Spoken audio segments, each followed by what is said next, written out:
বন্ধুরা, দেখো আমি আজকে পটলের পোস্ত করব।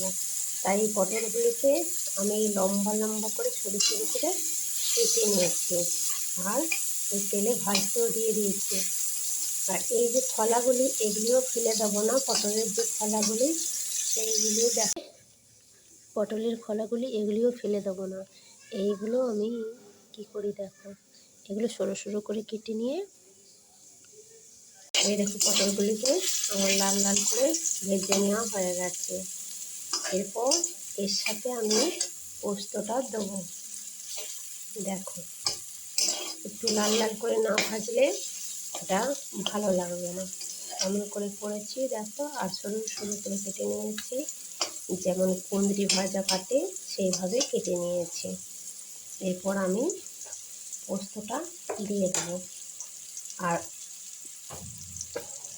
দেখো, এটা যেমন খেতে সুস্বাদু, এটা খুবই ভালো লাগবে।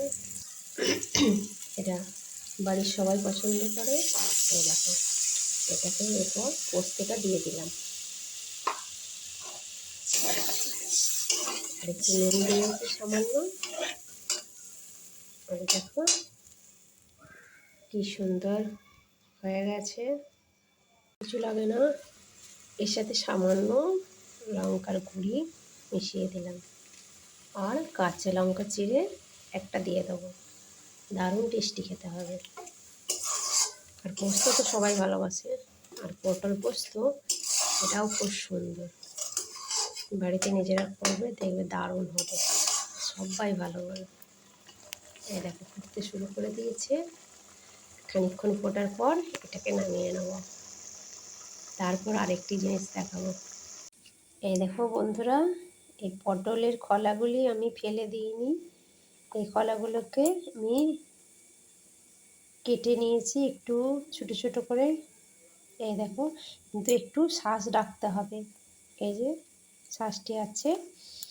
এরপর এটাকে আমি এই মিক্সিটার মধ্যে ভালো করে আগে ধুয়ে নিয়েছি, তারপর এই মিক্সিটার মধ্যে দিয়ে দিচ্ছি।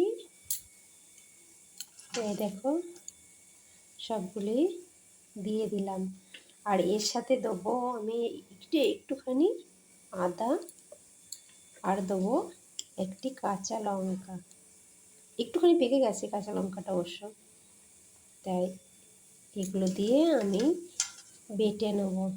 তারপর এটা দিয়েই এক থালা ভাত খাওয়া যাবে, এমন রেসিপিটা বানিয়ে দেবো আজকে। দেখতে থাকো। এটা আমার এই যে মিক্সিতে বাটা হয়ে গেছে। এই দেখো খুব ভালোভাবে বেটে নিয়েছি। এরপর এর সাথে যা দেবো সেটি দেখতে হবে। এরপর এই বাটাটির সাথে যেটি দেবো সেটি হচ্ছে বেসন। এখানে আমি 1 চামচ বেসন নিয়ে নিয়েছি, অল্প নুন নিয়ে নিয়েছি, অল্প জিরে নিয়ে নিয়েছি, আর অল্প চিনি নিয়ে নিয়েছি। এটাতে মিশ্রণটিকে দিয়ে, আর কড়াইয়ে আমার তেল গরম হচ্ছে, সেই তেলটিতে দিয়ে দিতে হবে। এরপর খানিকটা নাড়াচাড়া করে নিতে হবে। এই যে একটু শুকনো শুকনো মতন হয়ে গেলে এটাকে আমি নামিয়ে নেব। শুকনো শুকনো হয়েই এসছে। তারপর দেখো, যেমন খেতে সুস্বাদু তেমনি ভালো জিনিস। এটা ফেলে দেওয়া জিনিস থেকে তৈরি করে নেব একটি সুস্বাদু জিনিস।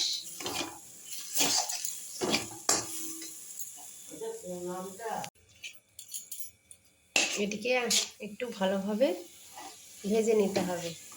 এই যে একটু ভাজা ভাজা হয়ে গেলে প্রথম পাতে খেতে দারুণ লাগবে। এটি একটু লাল করে ভেজে নেব। এই যে একটু নেড়ে দিই, তাহলে ভালো লাগবে। আর তারপর এটিকে প্রথম পাতে দিয়ে খেতে হবে, বাড়তি প্রথমেই রেখে খেতে হবে। এই দেখো এতে দিয়েই ভাত উঠে যাবে সব। এরপর খাওয়ার পালা।